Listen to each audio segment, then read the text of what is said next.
Hello and welcome. You're watching Markets Today with me, Luqman Hariz. Today, the FBM KLCI closed lower at 1754.37 points and the ringgit closed at 4.215 against the US dollar.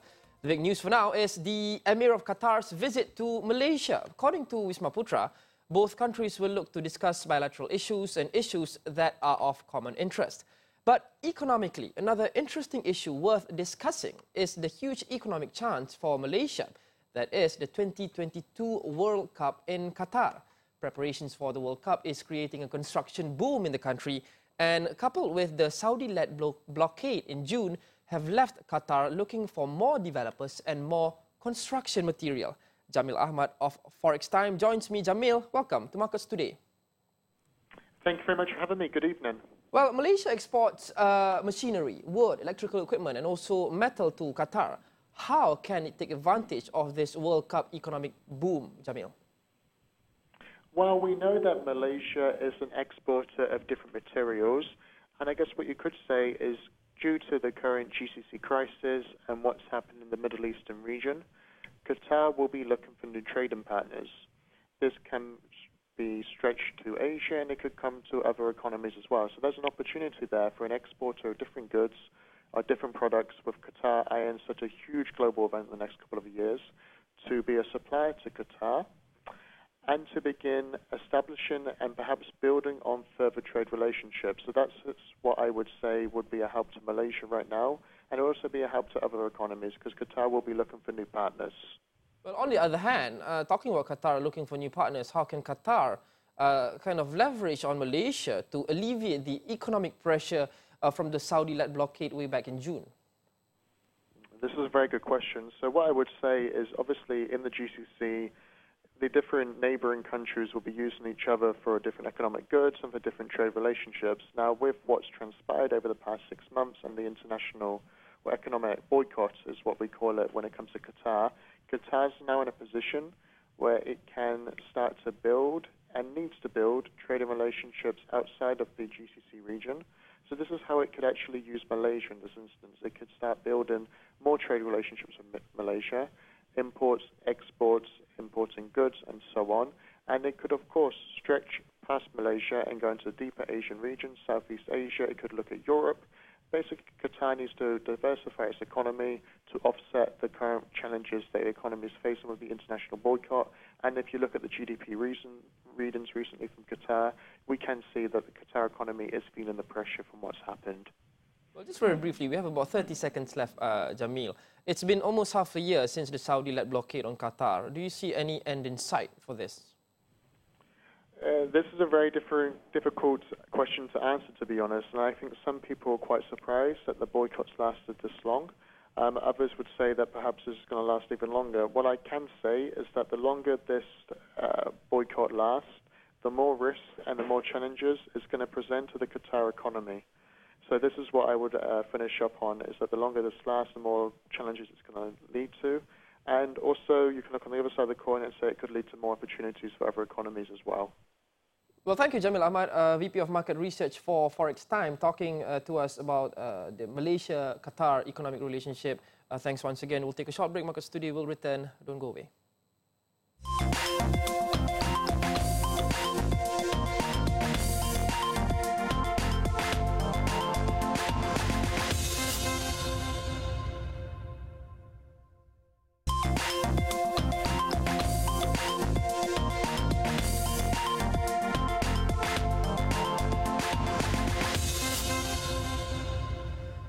Welcome back to Markets Today. Last week, the government announced the Employment Insurance System, or EIS. And last week, on this show, we interviewed the MEF and MTUC to discuss the EIS from the employees and the employers' point of view.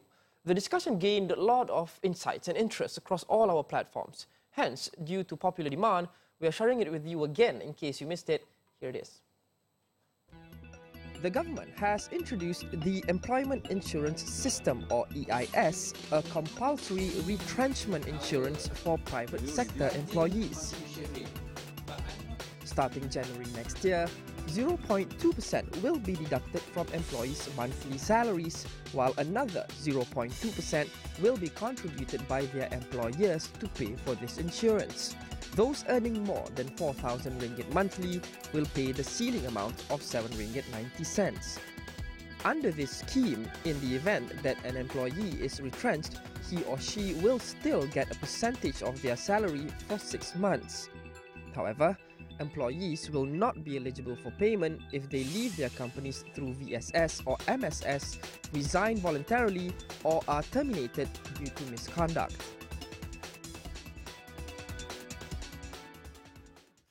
Right, to discuss EIS further, we have with us in the studio right now Bill Holloman. He's the president of Malaysian Trades Union Congress, MTUC, and also Datuk Syamsuddin Bardan, executive director of Malaysian Employees Federation, MEF. Gentlemen, welcome to Markets Today. Thank you very much. Maybe I can start with Datuk Syamsuddin. Datuk, on behalf of the employers, MEF, you have proposed the deletion of certain segments of the EIS Bill 2017, including the early re-employment allowance, training allowance, and job search allowance. You are proposing that all this be struck out. Why? That is correct, because we feel that those kind of activities currently are being carried out by various government agencies that are actually not charged to the employers. Say, for example, when you talk about job matching and also trying to place the employees to employers that require employees, this is currently done by the Job Malaysia for free, and they are not charging employers or employees for any fees for the services. And also you're talking about retraining or training the retrenched employee. This is currently done very much by one MOC, One Malaysia Outplacement Center, which is being operated by HRDF.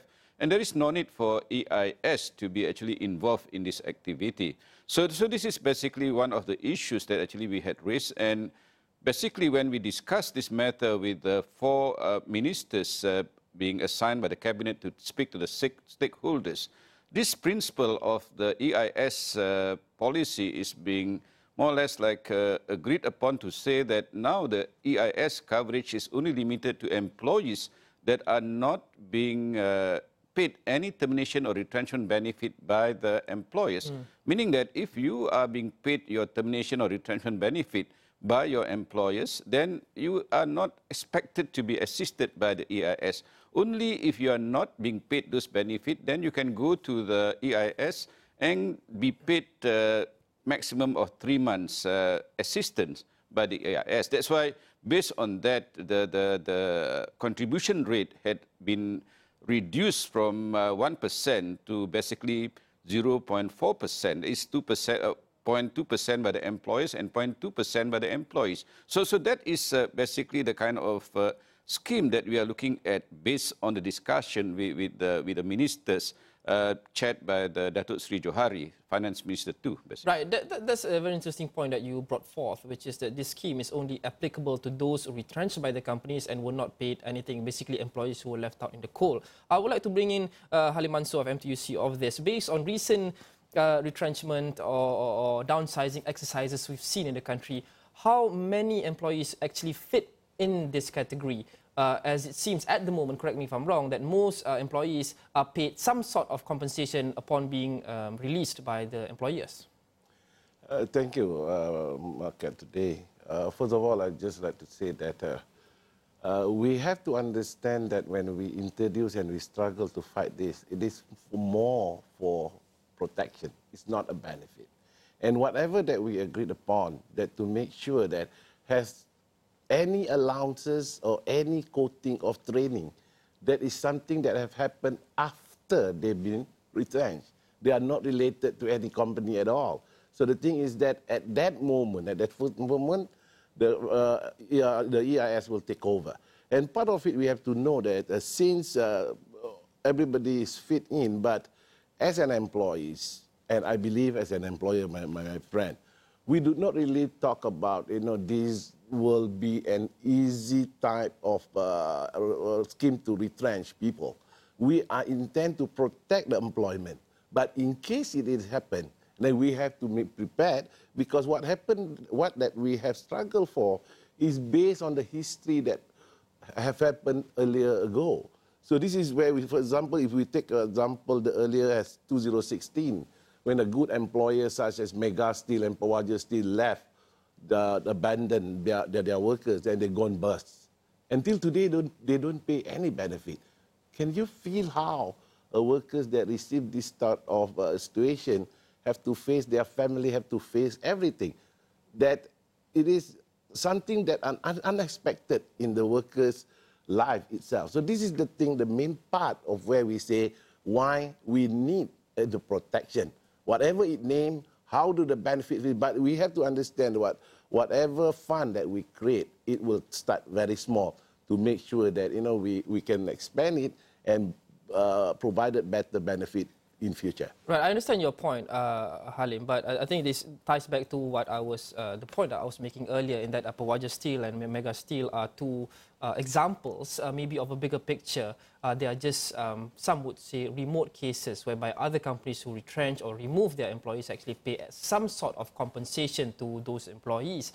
But again, all private sector employers are required to contribute to this system and this scheme. Maybe Datuk Shamsuddin, your thoughts on this? Yeah. Perhaps on this aspect, just to quote some figures, in the last 10 years, the amount of unpaid retention benefits is the average of 65 million ringgit. So let us look at the proposed scheme. At 0.2% from the employer and from the employee side, the fund seeks to collect something like more than 600 million a year. Yeah? So 600 million, you are expected to actually now to cover payments of up to 65 million ringgit per year. So, of course, there is still huge money left there, because I would beg to differ from my good friends Encik Halim's statement to say that it's small collection, we start small. 660 million is not a small amount of money. And I would say that, of course, there is this kind of consensus that was reached during the discussion with Datuk Sri Johari, to say that, yeah, we can look at the amount, and if the amount is sufficient enough, then possibly the committee that is to be formed within the EIS itself can advise the authorities to say, yeah, we had enough fund and we should stop or suspend the collection itself. Halim, we have like 30 seconds left. Maybe you would like to reply. But the thing is that once we talk about, we are talking about this protection on a risk pooling. It never means that, when you pay, that you will be covered. You must understand, in risk pooling, the same thing that if you buy a car insurance, you don't pay for the accident, but you have a protection to cover you in case anything happened to you. This is what, as a workers, mean to have this type of protection. That wraps up this episode of Markets Today. Be sure to follow us on Facebook, Twitter and Instagram at 501 Awani. Download our app, as you can see, available on Google Play and also the Apple App Store. I'm Luqman Hariz. Thanks for watching the show. Have a nice day.